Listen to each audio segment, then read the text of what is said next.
Assalamu alaikum wa rahmatullahi wa barakatuh. I'm Nahiya, member of Girls Islamic Organization Khammam, and I'm going to speak on the topic Morality is Freedom. What is freedom? Freedom is a fundamental right for everyone to live peacefully. It is the basic liberty one requires to live in the fullest sense. However, if one's freedom fails to honor the freedom and dignity of others, it becomes problematic.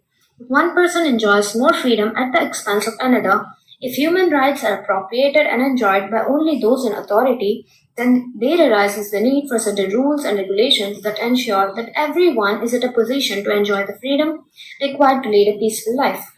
We call these rules moral values. Some argue against the need for moral values by asking, why can't I live my life as I wish? How is it affecting others? At first glance, these arguments may seem sensible. However, a deeper analysis reveals that no one can lead a fully independent life without affecting others. Our actions invariably affect the lives of others and our own. For example, if a husband engages in extramarital sexual relationships, he automatically denies his wife's rights and vice versa. Even something as simple as the air we exhale impacts our environment. Therefore, living harmoniously and peacefully requires following certain rules. Consider playing a game like football. The game can only be played properly if it has certain rules. Boundaries must be fixed, the number of players must be even, and each player's position must be proper. If anyone plays without adhering to these rules, it's not a fair game, and the player loses his freedom to play and win.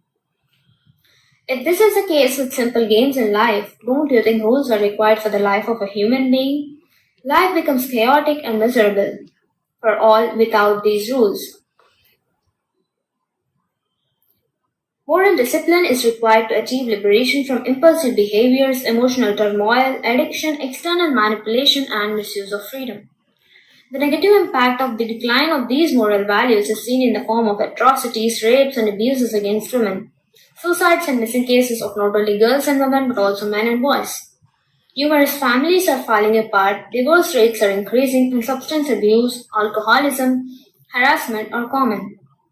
The question remains, has modern civilization truly taken the route to human welfare and actual liberation? The consequences appear regressive rather than progressive. If we agree that moral values are necessary to make our lives fruitful on the earth, the next question is, who should frame these rules? It is a proven fact that whenever humans make rules, they tend to favor the interests of those who create them, influenced by personal biases and prejudices. These rules often fail to be 100% acceptable, useful, or practical for everyone. That is why, if the rules and regulations are to be useful and in favor of everyone's needs, they must come from the Creator who created everyone, regardless of gender, race, or background. The influence of man-made ideologies has led many to believe that life is short and should be enjoyed to the fullest. This mindset has shredded the moral framework of society.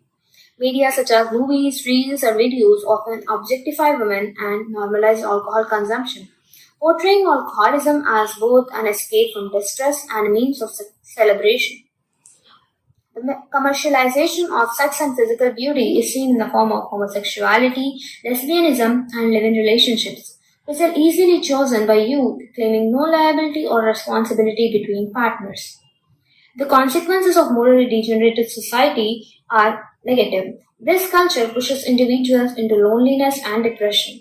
The worst are those who argue that they live life as they wish, free from all clutches. However, their lives often reveal that they have become worse than slaves by following their instincts with no control over their bodies.